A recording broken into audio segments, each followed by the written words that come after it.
Hello दोस्तों, good morning. आपका दोस्त विजय कुमार। इस ऑडियो सेशन में आपका स्वागत है। देखिए, मैं ऑडियो क्यों बना रहा हूँ, इससे हमारा बहुत ज़्यादा बेनिफिट हुआ। मैं चाहता हूँ इस बेनिफिट को, इस फ़ायदे को हम बांटें सबके साथ। तो आप कहीं से भी हो, किसी भी राज्य से हो, किसी भी गांव से हो, जो कुछ आपको या आपके पास अच्छी चीज़ें पड़ी है उसको बांटो। बांटने से बहुत ज़्यादा बढ़ती है।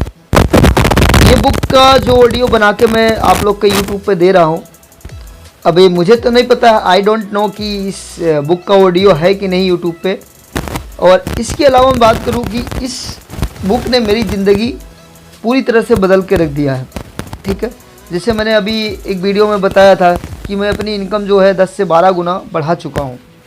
और अभी हर महीने की मैं बात करूँ कि हर महीने मेरे 1 गुना और एक्स्ट्रा इनकम बढ़ रही है। ठीक है, तो इस बुक का मैं यही चाहूँगा, आप लोग कहीं से भी हो, कैसे भी हो, ये 2 भाषा में है, इंग्लिश और हिंदी में है। इसको मंगवा के आप पढ़ सकते हो। ठीक है, नीचे डिस्क्रिप्शन में लिंक दिया गया है, आप वहाँ से जाके क्लिक करके मंगवा के इसको पढ़ सकते हैं। अगर आप के पास समय नहीं है और पैसे की कुछ कमी है, तो मैं चाहता हूँ ये फ्री में ऑडियो ये जा रहा है, आप लोग थोड़ा सा समय निकाल के इस ऑडियो को ज़रूर सुनिए। ये कार में जा रहे हो या अदर भाई आप कहीं ट्रैवल कर रहे हो, बस में जा रहे हो या 2 व्हीलर में जा रहे हो, आप ईयरफोन का उपयोग करके आप इसको सुन सकते हो। ठीक है, चलिए हम स्टार्ट करते हैं पार्ट 21 की। किसी भी अनचाहे विचारों को वास्तविक बनाने से कैसे रोका जा सकता है। जी हाँ, जेरी इस टाइम ने जोन अंतराल में वह क्या है जो हमारे विचारों में से अवांछित या प्रत्यक्ष होने से पहले उसे सुनकर बाहर निकाल देता है। अब्राहम अधिकांश मामलों में से इसे चुनकर निकाला नहीं जा सकता। ज़्यादातर लोग कुछ बातें पसंद होती है तो कुछ बातें नापसंद भी होती है। अधिकांश लोगों का जीवन में सभी कुछ स्वयं प्राप्त होता है क्योंकि ये इस खेल का सिद्धांत को नहीं जानते हैं। उन्हें नियमों के बारे में भी कुछ नहीं पता है। कुछ ऐसे लोग हैं जो अब सर्वभौम नियमों के इस बातों से हमारे मतलब है कि आपको ज्ञात न होने से वे मौजूद हैं और ये प्रत्यक्ष आयाम में उपस्थित है को समझने के लगे हैं। लोग अब जानते हैं कि अब अपने भावों को प्रति जागरूक रहने का उनका विचारों का प्रत्यक्षीकरण व प्रभाव पड़ता है। क्या मुझे प्रत्यक्षीकरण के साधनों का मानस चित्रण नहीं करना चाहिए। जेरी अब्राहम अब हम अपनी इच्छा से पर विचार या उसका मानसिक चित्रण कर रहे हैं। हम जो भी कुछ प्राप्त करना चाहते हैं वह हमें मिलने में उपयोग होने वाले साधनों पर भी विचार करना चाहिए या हम चतुराई से दिखाते हुए वह हमें किस तरह मिलता है इसका जगह केवल परिणामों का ही मानसिक चित्रण किया करें। अब्राहम जब आप एक विचार किसी निश्चित साधन के उपयोग का मन बना लेते हैं तो आपका उस पर ध्यान केंद्रित रखने में कोई बुराई नहीं है। आपके पर्याप्त मात्रा में विशिष्ट या अति विशिष्ट होने की कुंजी आपकी भावनाओं की अनुभूति है। दूसरे शब्दों में, कार्यशाला के दौरान यदि आपके विचारों को की विशिष्ट आप उत्साह सकारात्मक भावनाएं पैदा करते हैं, वही आपके पर्याप्त डेटा एकत्रित करने के से पहले ही आपको अपनी इच्छा को विशिष्ट करने से आपका शंकालु या चिंतित हो जाते हैं। इस तरह आपको अपनी आकांक्षाओं का संतुलन पर नज़र बनाए रखने के लिए आपको अपनी भावनाओं पर ध्यान देना होगा। इनमें विशिष्ट की मात्रा सकारात्मक भावनाओं की अनुभूति होने के तक रखें, लेकिन इतना निश्चित भी न हो आपको सकारात्मक या नकारात्मक भावनाओं की अनुभूति होने लगे। जब आप यह कहेंगे कि आपको क्या और क्यों चाहिए तो आप अच्छा महसूस करने लगेंगे, लेकिन जब आप अपनी इच्छा के साथ ही उसे आपको प्राप्त होने से किसी भी ज्ञात मार्ग से अनजान होते हुए भी उसका बारे में बोलेंगे तो यह निश्चित विचार आपको बहुत बुरा अनुभूत होगा। न जानते हुए कि इसे प्राप्त होने से मददगार व्यक्ति का नाम लेने, इससे प्रत्यक्ष होने का समय निश्चित करने और इससे मिलने का स्रोत निश्चित करने से इसे प्राप्त होने यह सहायक नहीं बल्कि बाधा साबित होगा। बात इतनी सी है कि आप उतना ही निश्चित हो जितने तक आप अच्छा महसूस करते रहें। क्या मेरी इच्छाएं बहुत विशिष्ट हैं? जेरी, मान लीजिए मैं किसी आनंददायक स्थान पर शिक्षक का कार्य करना चाहता हूँ। क्या यह कहना सही रहेगा मैं ऐतिहासिक, गणित, दर्शन या मैं जो भी पढ़ना चाहता हूँ वह हाई स्कूल या किसी भी अन्य जगह पर पढ़ाने का निश्चित करता हूँ?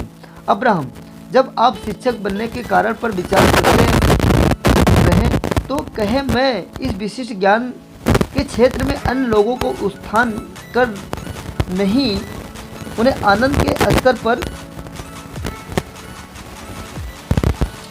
तक पहुंचाना चाहता हूं जिसे मैंने प्राप्त किया है। आपकी सकारात्मक भावनाएं इस बात की सूचक होगी कि आपके विचारों आपके सृजन में सहायता करे रहे। लेकिन यदि आप यह सोचने लगे कि मैं इस विषय पर निपुण नहीं हूं या इस वर्तमान प्रणाली के छात्रों को कोई स्वतंत्र नहीं है या मुझे याद नहीं है कि एक छात्र में तौर पर मैं कितना दबाव महसूस करता था या मुझे कभी अपनी पसंद का शिक्षक नहीं मिला, इन विचारों से आपको अच्छा महसूस नहीं होगा तथा इनसे जुड़ी विशिष्टता आपके आनंदपूर्ण सृजन की बाधित करेगी।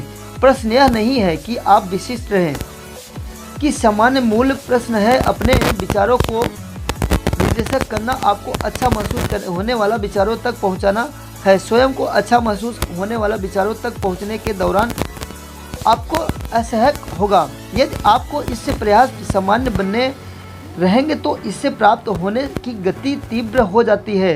जब आप अच्छा महसूस करने लगे तो इससे निरंतर कुछ जुड़ते हुए अच्छा महसूस होने वाली विशिष्टताएं बढ़ाते रहें। ऐसा करना तब तक जारी रखें जब तक कि आपकी सरलता से विशिष्ट सोच रखते हुए अच्छा महसूस न करने लगें।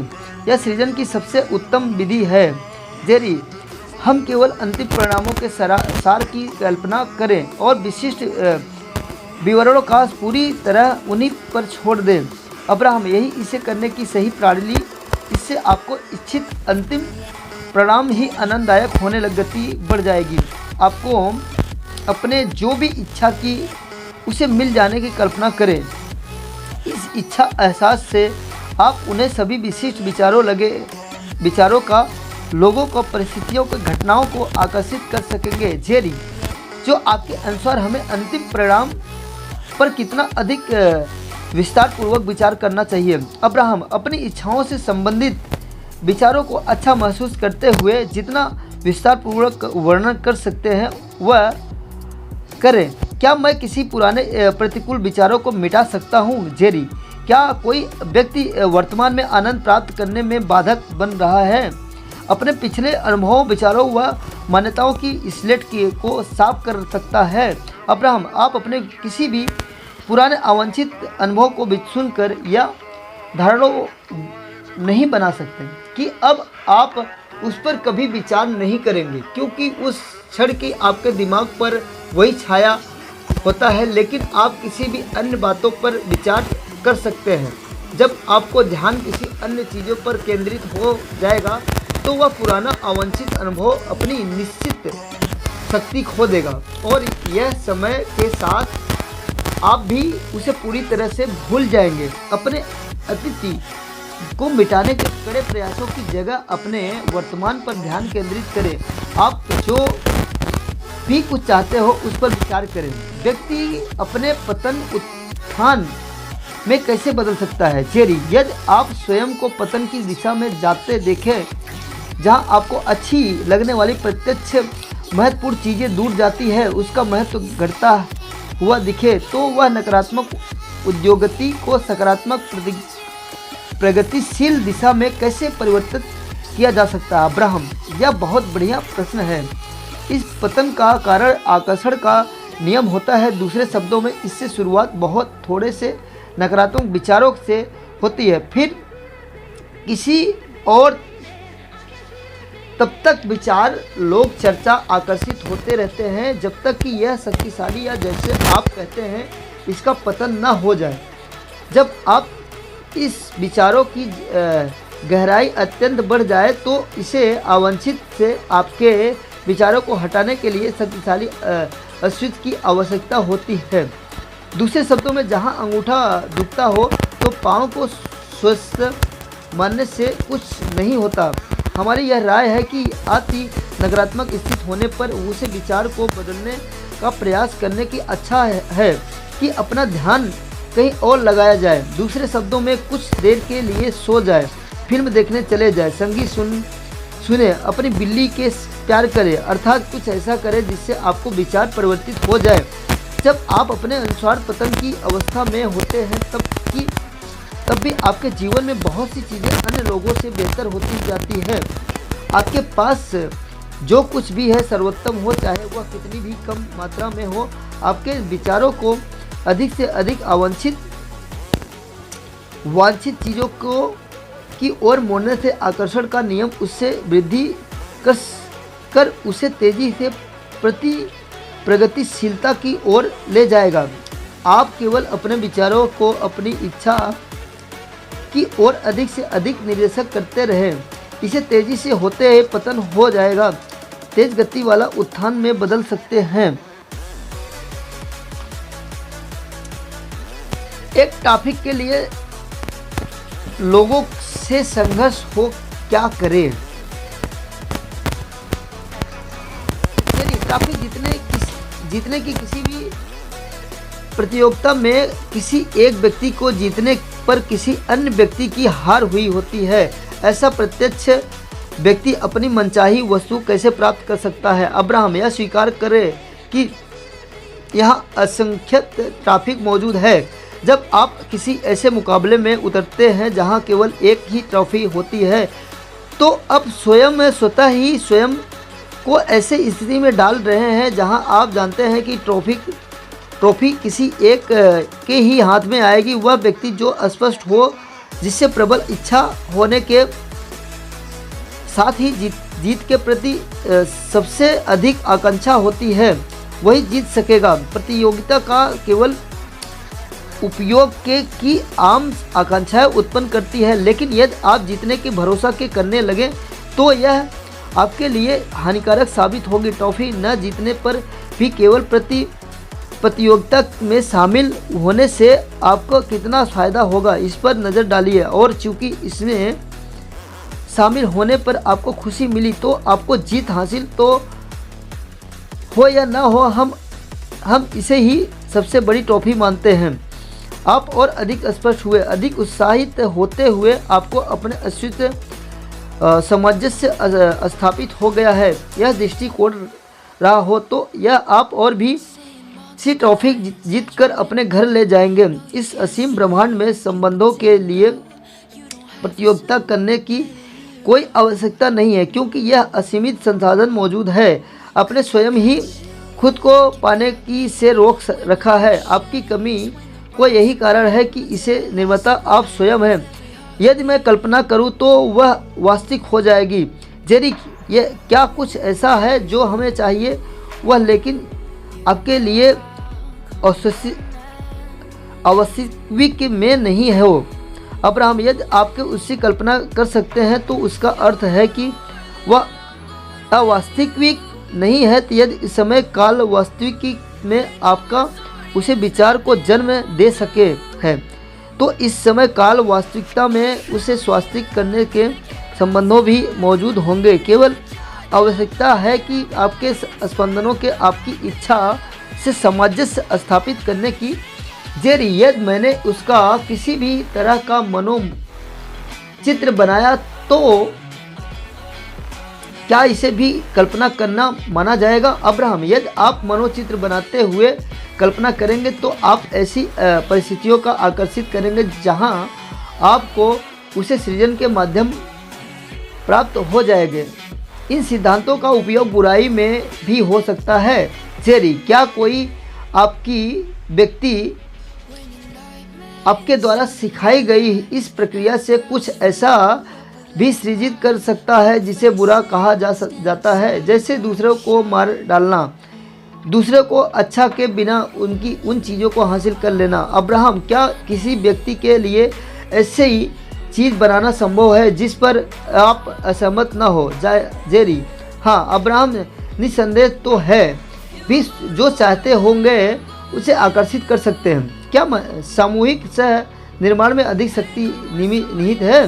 जेरी, क्या हम सब लोग साथ मिलकर समूह बनाकर अपने कुछ भी सृजित करने की शक्ति का क्षमता संयुक्त कर सकते हैं? अब्राहम, कुछ सृजन के लिए साथ मिलकर काम करने से आप संभवतः अपनी इच्छा को विस्तृत व प्रोत्साहित कर सकते हैं। इससे हानि यह है कि चूंकि आप लोग संख्या में अधिक होंगे, अतः आप सभी के लिए अपनी इच्छा पर ध्यान केंद्रित किए रहना कठिन होगा। व्यक्तिगत रूप में से आप जो भी आप कल्पना करें उसे निपुण हेतु पर्याप्त शक्ति है, इसलिए आपको अन्य लोगों के साथ जुड़ने की कोई आवश्यकता नहीं है, लेकिन ऐसा करना मज़ेदार अनुभव रहेगा।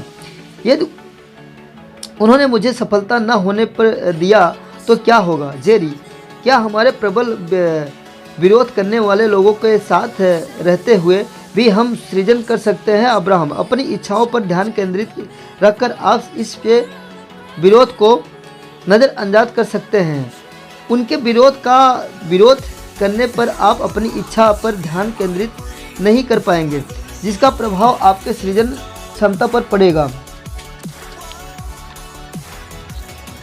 जिस विरोध पर आपके ध्यान केंद्रित न करना हो वहां अलग हट जाना आसान होता है, लेकिन यदि आपको विरोध की प्रबलता के चलते वहां हटना पड़ेगा तो आपको शहर में से भी बाहर जाना होगा। वहाँ भी संभवतः ऐसे लोगों को होंगे जो आपके विचारों से सहमत नहीं होंगे, तो आपको देश भी बाहर जाना होगा या इस ग्रह से भी बाहर निकलना जाना पड़ेगा। विरोध से दूर हो आवश्यकता नहीं है, केवल आप जो प्राप्त करना चाहते हैं उसी पर अपना ध्यान केंद्रित रखें और इस स्पष्टता के चलते आप पर परिस्थिति में सकारात्मक रूप से सृजन करने में सक्षम हो जाएंगे। जेरी, क्या आपके कहने का अर्थ यह है कि जिस भी चीज़ पर विचार करें, चाहे वह हमें पसंद हो या ना पसंद हो, हमारी भावनाओं से उससे जुड़ी रहेगी, वह हमें प्राप्त हो जाएगी? अब्राहम, यदि आप किसी भी विचार पर चिंतन कर रहे हैं और आपको उस पर लंबे समय तक ध्यान बना रहे हैं, तो आकर्षण का नियम इस पर तब तक विचार करता रहेगा जब तक कि वह इतना स्पष्ट न हो जाए कि उस भावनाओं जन्म लेने लगे। आप जिसे भी विचार पर लगातार चिंतन करते रहेंगे, समय के साथ वह इतना शक्तिशाली हो जाएगा कि वह अपने सार को आपके अनुभव में प्रकट कर देगा। मैं अपना इस संवेग व प्रवाह का उपयोग विकास में कैसे करूं?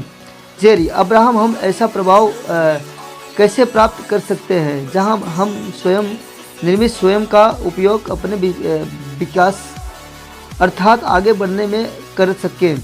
अब्राहम, जब आपको कोई ऐसी छोटी सी चीज़ की मिल जाती है तो जिससे बारे में सोचकर आपको प्रसन्नता होती है, तो उस पर तब तक ध्यान बनाए रखें कि जब तक वो आकर्षण का नियम उसे अधिक से अधिक ना कर दे।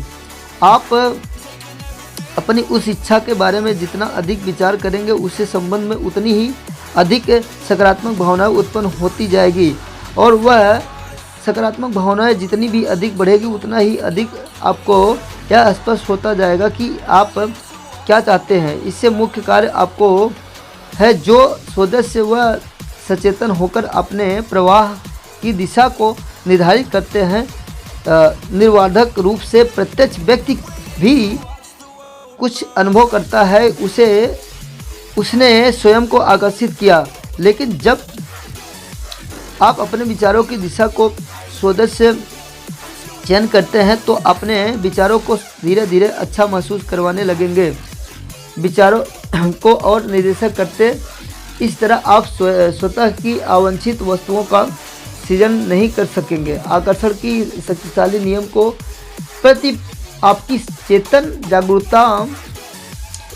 जागरूकता को अपने संकल्प से साथ मिलाकर भावनाओं पर ध्यान रखे हुए जब आपकी इच्छाएं अच्छी महसूस होगी तो आपको स्वदेश सृजन के वास्तविक सुख का अनुभव मिले जाएगा।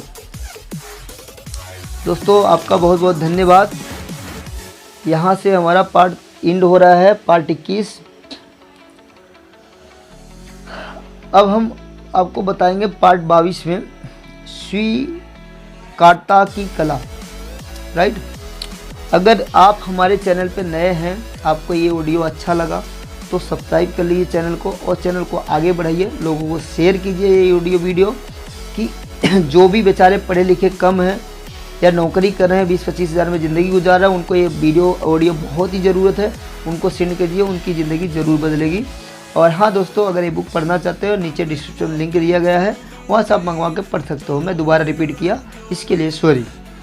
आपका यहाँ तक ऑडियो वीडियो देखने के लिए, सुनने के लिए आपका बहुत बहुत तहे दिल से शुक्रिया। Thank you so much.